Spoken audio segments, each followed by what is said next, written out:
Hello, everyone. With spring here and flowers starting to pop up everywhere, it just seemed appropriate that we teach you how to paint a tulip. All right. So this is the painting that we actually are painting on Easter. I'm so excited to be doing it. I'll be the one teaching it.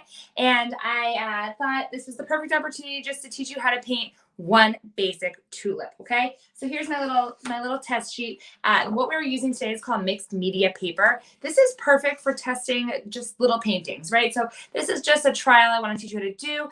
You do not need to have a big canvas to do it. All you need is a little mixed media pad just like this. You can buy them at Michael's. Really easy. This one is a 7 by 10 inch.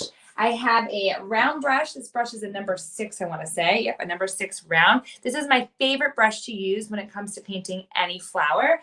And then the other brush I'm using is our little baby brush. This is what comes in our brush pack, which you can now order through our website because we just had a whole new website update. Thanks to Kaylee, who works for us. Amazing. And this is a number 1. So these two come in our brush pack, so you can purchase them through us, or you can just get them at a store. It does not need to be our brushes at all.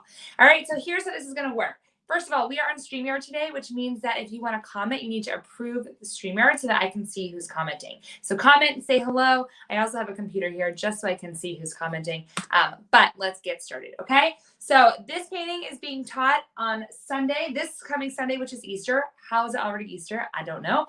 But I'm just going to teach you how to make tulips. Now, the best part about tulips is that they are super easy to make, and I am going to do different colors. So you can do all kinds of different colors to make it really feel vibrant. So I'm going to start off by using my round brush. I'm going to dip it into the water, tap it off, and wipe it off. Now, I love using pink. So to make pink, I'm going to use red and white. So tell hello to whoever said hi. I can't see who it is. You got to approve StreamYard. But let's see if I can find it through our Facebook page. That might make it easier to see.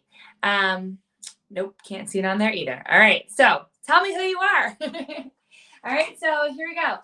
First thing I like to do, there are 2 different kinds. There's a tulip where it's closed and comes to a point, like what you'll see here, right? And then there are the tulips that are nice and open. There are tulips that have a little funky petals, and then there are some that are a little bit straighter. We're gonna go for like a more of a funky vibe. All right, so here we go.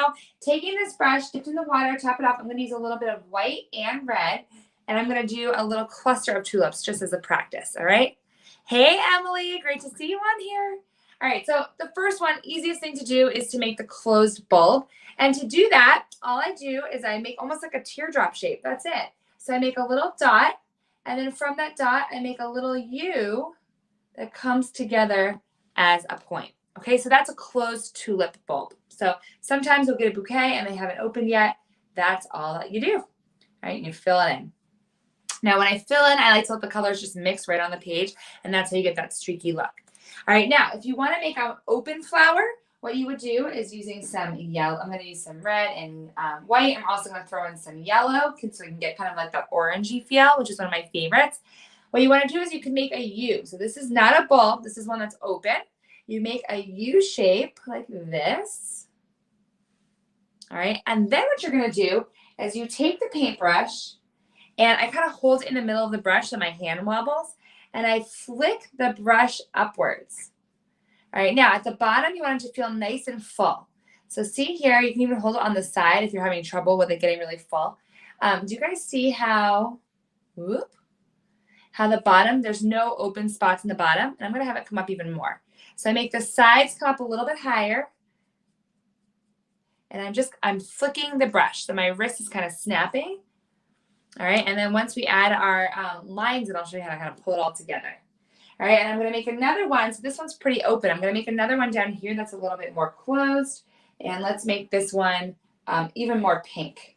So red and white, I'm going to mix together a little bit on my plate, just a little bit, so that I have an idea what the color is going to look like, and then I'm going to go onto the canvas, okay? So first of all, I reuse plates a ton, so there it is right there. So I mixed it together a little bit so I have an idea what my pink is going to look like, but I always like to mix on the actual page. So let's do another one here. This one is going to be kind of a mixture of both, okay? So I'm going to have it close a little bit more than this one.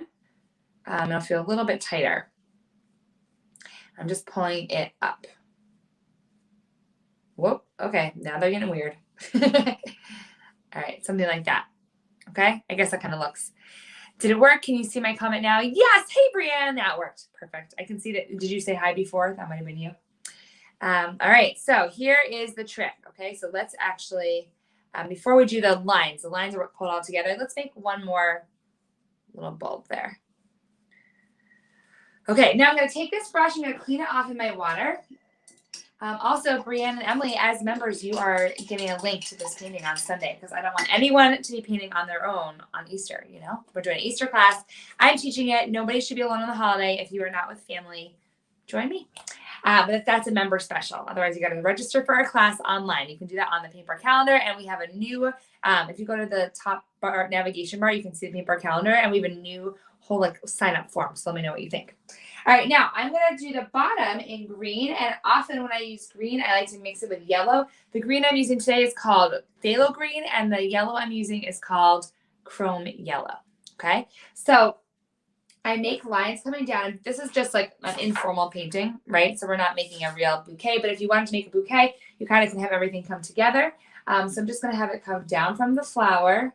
Here's one coming down, coming down. So they have nice stems, but the leaves are a little bit thicker. So they start off thin at the end. So when I do this, I have a really light brush stroke when I start. And then as I come down, I push my brush down more. So the pressure is what makes the petal look a little bit thicker. I'm going to come from the top again and push it down again. All right, now if I wanted to get in there and kind of change up the color, I can add a little bit of chrome yellow in with my phthalo green.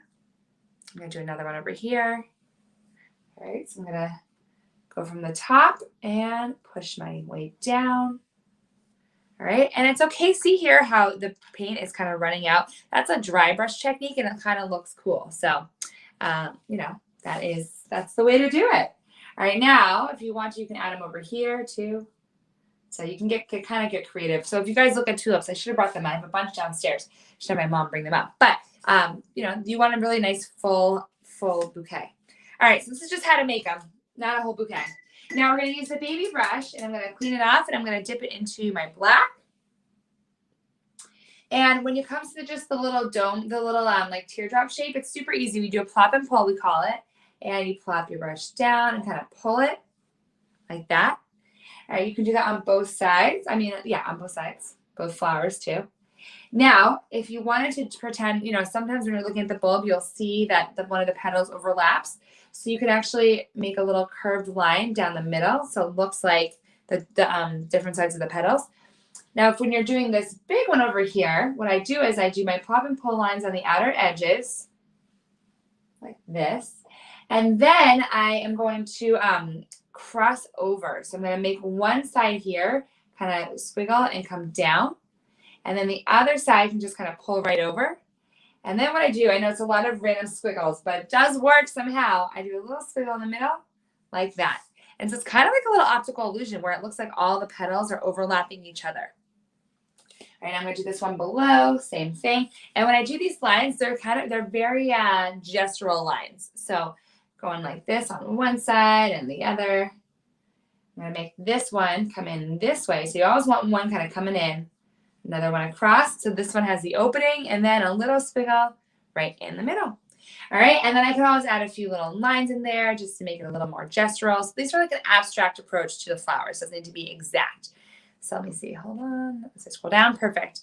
All right. Hi, Ellen. Nice to see you on here. All right. Now I'm going to clean my brush off. And the last thing I'm going to do now, oh, I forgot. If you wanted to, you can also add the plop and pull lines into your petals. Not petals. These are leaves. So I'm adding a little black in. And then the last thing you're going to do is you can add some white. And when I add the white, I like to do a lot of white, especially with flowers, because it kind of looks like a highlight. So I'm just going to come inside here.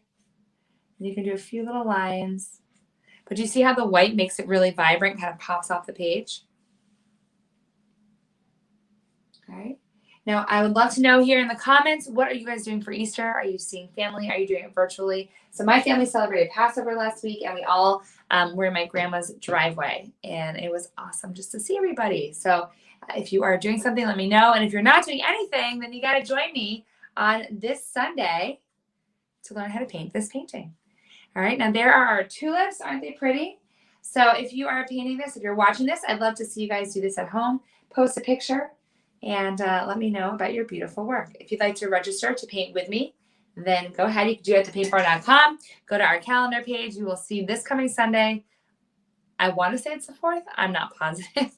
At 1:30, I'll be teaching this painting. All right, anyone have any questions before I head out? I really would love to see your paintings. It's a fun time of year. Flowers are blooming in our backyard. We have all these little green stems popping out, and my 2-year-old is super psyched, as am I, because it means we have some nice weather coming up. So yay, Emily, I'm so glad you'll be painting. I love it. Join me. So fun. All right. And Ellen, you're going to be painting too. Fantastic. That's awesome. All right. So glad. And I will see you all on Sunday. And if I'm not going to see you on Sunday and you're watching this at another point in time, then show me your painting. Okay. All right, everyone. Thank you so much. Thanks for joining today. And I hope to see you all again really soon. Bye.